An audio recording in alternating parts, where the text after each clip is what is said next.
Here's what nobody tells you about your annual review. You walk into that conference room, your manager slides the paper across the desk, and there it is, 3%. You smile, you say thank you, you walk out feeling like you just won something. But here's the thing, you didn't win, you lost. And the company knows it. They've known it for decades. Because while you were celebrating that 3% bump from $70,000 to $72,100, inflation was running at 4.1%, which means in terms of what your money can actually buy, you just took a pay cut of 1.1%. You're broker than you were last year. And next year, you'll be broker still. This isn't an accident. This is the system working exactly as designed. And Gen X, the generation that played by every single rule, worked every late night, skipped every vacation day, they're the first ones to figure out they've been running on a treadmill that's been tilted backwards the entire time. So here's what I'm going to show you. Why your annual raise is actually a wealth extraction mechanism disguised as a reward. How the math behind corporate compensation is designed to make you poorer while making you feel grateful. And why the people who figure this out earliest are the ones retiring on their own terms while everyone else is still waiting for that promotion that'll finally change everything. By the way, I built a free early retirement calculator because most online ones are mathematically wrong. It uses BlackRock and Vanguard logic to expose the weak points in your plan, and I only ask for your email to send the report so I don't store any of your financial data. Link in the description. All right, let me give you the central metaphor that'll make this whole thing click. Think of your salary like a hotel room price. You book a room in 2015 for $120 a night. That's your starting salary. Now, every year, the hotel tells you, good news, we're raising your rate by 3%. So in 2016, it's $123.60. 2017, $127.30. You're paying more every year. And the hotel makes you feel like they're doing you a favor by letting you keep the same room. But here's what they're not telling you. The room next door, the identical room, is now going for $145 a night for new guests because that's what the market actually bears. You're sitting in your room, proud of your 3% annual increase, while the guy who just walked in off the street is getting better terms than you because he negotiated fresh. This is your career. The 3% raise isn't keeping you in the game. It's the minimum amount they can give you to keep you from looking at what new hires are getting. Let me show you how this plays out with real numbers, because the math here is where the lie lives. Let's say you start a job in 2020 at $80,000, solid middle-class salary. Your company, generous company, gives you 3% every single year. By 2026, you're making $95,412. That's $15,412 more than when you started. Feels good, right? Except inflation over that same period averaged about 4%, which means just to maintain the same purchasing power you had in 2020, you'd need to be making $96,665. You're short by $1,253. In other words, despite getting a raise every single year, despite being more experienced and more valuable than you were 6 years ago, you can afford less than you could on day one. You're not climbing a ladder. You're sinking in quicksand at 3% per year. Now you might be thinking, okay, but that's just unlucky timing. That's just the inflation spike from 2021 and 2022. And look, fair point. So let's run the numbers for someone who started in 2010, before all the craziness. Same setup, $80,000 starting salary, 3% annual raises, compounded every year. By 2026, they're making $121,741. That's a 52% increase over 16 years. Sounds impressive until you realize inflation over that same period was about 38%. So in real terms, after 16 years of loyal service and 16 consecutive raises, they're only 10% ahead in purchasing power. 10% over 16 years. That's 0.6% per year. That's not a career trajectory. That's a rounding error. And this is exactly what Gen X is waking up to in their late 40s and early 50s. They did everything right. They stayed at companies. They were loyal. They got their annual merit increases. And they're looking at their bank accounts, wondering why they feel broke. But here's where it gets really interesting. You think the problem is that 3% isn't enough? That if companies just gave 4 or 5% raises, this would all work out? That's not the problem. The problem is that the entire system is designed around a wealth transfer that happens so slowly you don't notice it until you're 20 years in. Let me explain. Companies' budget for total compensation increases every year. Let's say a company has 100 employees and a total comp budget increase of 4%. That's not 4% per person. That's 4% total across everyone, which means some people get 6%, some get 3%, some get 0%, and a few people get fired to make the math work. Now, here's the trick. New hires get paid market rate. They have to, or nobody would join. So if market rate for your job has gone up 7% in the last 2 years, the new person sitting next to you doing the same work is making 7% more than market was when you were hired, plus whatever your raises added up to. Except your raises only added up to 6%. You're behind. The new hire is ahead. And the company just saved 1% on your compensation versus what they'd have to pay if they let you go and hired someone fresh. Your loyalty is a discount you're giving your employer, and they know it. Let's talk about a guy I'll call Dan, because this is where the theory becomes real. Dan started at a tech company in 2008, making $90,000 as a senior developer. 18 years later, in 2026, after getting an average of 3.5% raises every year, Dan is making $161,500. Dan feels pretty good about this. He's nearly doubled his salary. But here's the issue. Market rate for a senior developer with 18 years of experience in 2026 is $215,000. Dan is $53,500 below market.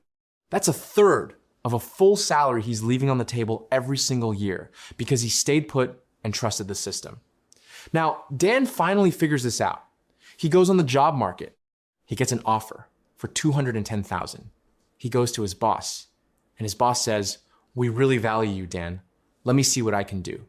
2 weeks later, they come back with $185,000. Dan takes it because it's a $23,000 raise and he's tired of interviewing. Feels like a win. But here's what just happened from the company's perspective. They were paying Dan $161,500 for work worth $215,000. They were getting a $53,500 discount. Dan almost left, so they gave him $23,500 more and kept him. They're now paying $185,000 for $215,000 work. They're still getting a $30,000 per year discount on Dan, and Dan thinks he won the negotiation. This is the game. And if you're in your 40s or 50s and you've been at the same company for a decade, you're Dan. You've been giving your employer a discount for years, and you didn't even know it. Here's a psychological shift that happens, and this is what makes Gen X different. When you're in your 20s and 30s, you believe in the myth of meritocracy. You think if you work hard, stay late, hit your numbers, the system will reward you proportionally. You'll get promoted, your salary will track with your value, and by the time you're 50, you'll be in great shape. Then something happens in your mid-40s. You start doing the math. You look around and you realize the VP who's been there for 15 years is making maybe 30% more than the new VP they just hired from outside. You realize your 3% raises haven't kept up with cost of living. You realize your 401k, even though you've been contributing for 20 years, isn't anywhere near what you'll actually need. Because you believed the retirement calculators that assumed 7% annual returns and didn't account for sequence of return risk. And this is the moment. This is when people either get angry and quit, or they get quiet and start planning their exit in silence. Gen X is doing the latter. They're not making TikToks about it. They're not writing resignation manifestos. They're just quietly moving money into index funds, paying off their houses, and waiting for the math to work in their favor so they can walk away from the whole thing. Now, here's the kicker that nobody talks about. Companies aren't trying to screw you out of malice. They're optimizing for their own incentive structure, and your long-term wealth just isn't part of the equation. CFOs get rewarded for keeping compensation costs down. HR gets judged on turnover rates, not employee wealth accumulation. Your manager has a fixed budget and 10 people reporting to them, so they spread the raises around like peanut butter, giving everyone just enough to avoid a revolt, but not enough to actually get ahead. Nobody in this chain is thinking about whether your 3% raise beats inflation. That's your problem, not theirs. And this is why systems thinking matters. When you understand that everyone in the corporate structure is responding rationally to their own incentives, you stop being mad at individuals and you start seeing the game for what it is. A machine designed to extract maximum productivity at minimum cost. Your job isn't to be mad about it. Your job is to stop playing the game on their terms. Let me give you 2 fast scenarios to show you how this plays out in real life. Scenario 1. Your coworker, let's call him Mike, has been at the company 12 years. He's got his 3% annual raises, he's comfortable, he knows the systems, he's the guy everyone goes to when something breaks. Mike makes $110,000. Then the company hires Sarah, who's got 10 years of experience at a competitor. They pay her $135,000 because that's market rate, and she had competing offers. Sarah sits 2 desks away from Mike doing the exact same job for $25,000 more. Mike finds out, obviously, because people always find out. Mike goes to his boss. Boss says, Sarah had competing offers. We had to pay market rate, but you're a valued member of the team. Mike gets a 4% bump as a retention adjustment. He's now making $114,400, still $20,600 behind Sarah. Mike's upset for 2 months, then he gets used to it. That's scenario 1. Scenario 2, different Mike, same situation. Finds out about Sarah, says nothing to his boss, updates his resume that weekend, applies to 20 jobs over the next month, gets 3 offers, takes one for $145,000, gives notice. Now his old company has to backfill Mike at market rate, which is $140,000 minimum. Plus, they've got to onboard someone new, which costs about 30% of annual salary in lost productivity. So Mike leaving cost them $140,000 plus $42,000 in onboarding costs, $182,000 total, when they could have just paid Mike $135,000 to keep him. But they didn't, because the system doesn't reward retention. It rewards whoever's willing to leave. Look, here's the part where someone always says, but Tom, if everyone just job hopped every 2 years, the system would collapse. And yeah, maybe, but it hasn't. Because most people don't job hop. Most people take the 3%, say thank you, and stay put, because switching jobs is uncomfortable, and there's always some reason why now isn't the right time. You've got a kid starting school, or your mom's sick, or you're 6 months away from full vesting on some equity that's probably not worth what you think it's worth. And companies know this. They're not stupid. They know that most people have golden handcuffs that aren't even made of gold. They're made of inertia and fear and the sunk cost fallacy. So they keep giving 3% because 3% is enough to keep 70% of people from looking elsewhere. And that 70% is subsidizing the other 30% who do leave and get market rate somewhere else. It's a tax on loyalty, and you're paying it every year you stay. Here's a fun little dialogue I imagine happens in every HR department. Employee asks, why'd you offer the new hire so much more than you pay me? HR responds, well, the market's changed, costs have gone up, talent's competitive. Employee says, okay, so if the market's changed, shouldn't my salary change too, since I'm already doing the work at a higher level than the new person? HR says, we evaluate compensation on a yearly basis during review cycles, and we take market conditions into account. Employee says, you just told me market rate is higher. HR says, your compensation is competitive relative to your tenure and performance band. Employee gives up, HR wins. Scene. Here's another one. Manager in a budget meeting. I need another $20,000 to retain my top performer, or they're gonna leave. Finance says, is this person actually at flight risk, or are you just worried they might be? Manager says, they haven't said anything, but I can tell they're frustrated. Finance says, then let's wait until they give notice. If we give everyone a raise just because we're worried they might leave, our costs will spiral. Manager says, but then we'll have to backfill at market rate, which is $30,000 more. Finance says, that's next quarter's problem. This is this quarter's budget. Manager shuts up. Finance wins. Employee leaves 6 months later. Nobody connects the dots. So what do you actually do with this information? Because I'm not here to just make you mad. I'm here to show you the exit. 3 things. 1, if you've been at the same company for more than 4 years and you haven't gotten a major promotion, you're almost certainly underpaid. Go look at market rate for your actual skills and experience level, not your title. Use levels.fyi, use Blind, use Glassdoor, whatever. Get the real number, then do the math. If you're more than 10% below market, you need to have a conversation or start interviewing. And I don't mean apply to 2 jobs and give up. I mean, treat job searching like a part-time job for 3 months and see what happens. You'll be shocked at what the market's actually willing to pay you. 2, stop thinking of your salary as a reward for good work. It's not. It's a price your employer pays to keep you from leaving. That's it. Once you internalize that, you stop feeling grateful for 3% and you start negotiating like someone who understands leverage. Your value isn't what your company pays you. It's what someone else would pay to take you away. And 3, build your exit plan now, not when you're desperate. Max out your 401k, not because you believe in your company's match, but because it's tax-deferred wealth accumulation that your future self will thank you for.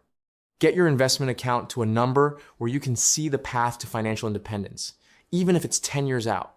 Because the moment you know you don't need the job, you start making better decisions. You stop taking the 3% and saying thank you. You start asking for the number you're actually worth. And if they say no, you leave.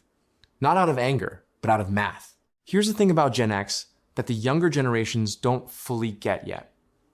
Gen X isn't cynical because they're old and bitter. They're cynical because they're the first generation to realize that the social contract their parents had, the one where loyalty got rewarded and pensions were real, and you retired with a gold watch, that contract was torn up sometime in the 90s, and nobody told them until it was too late to adjust. They worked hard, they stayed late, they skipped vacations, they did everything right. And now they're in their 50s, looking at a retirement calculator that says they need $2.2 million to retire comfortably, and they've got $380,000 saved. And they're doing the math on how many more years of 3% raises it'll take to close that gap. And the answer is never. The gap never closes. Because the returns on investment will always beat the returns on labor. And if you're still trading hours for dollars in your 50s, you've already lost. This is why Gen X is quietly rage investing right now. They're not buying crypto, they're not buying meme stocks, they're buying VTI and Chill, boring index funds that compound at 8% while their salary compounds at 3%. And in 15 years, the investment account is going to be bigger than the salary ever was. Lazy investing built more fortune than crypto memes. That's not a cute line. That's just math. So let's bring this back to where we started. You walk into that conference room. Your manager slides the paper across the desk. 3%. You've got 2 choices. You can smile, say thank you, and accept that you're giving your employer a loyalty discount that'll cost you hundreds of thousands of dollars over your career.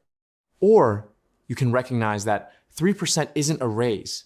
It's a ransom payment to keep you from realizing what you're actually worth. The companies that pay 3% are hoping you don't do the math. They're hoping you don't look at market rate. They're hoping you're too comfortable or too scared or too busy to leave. And for most people, that hope pays off. But you're not most people. You're someone who's doing the math. And the math says move.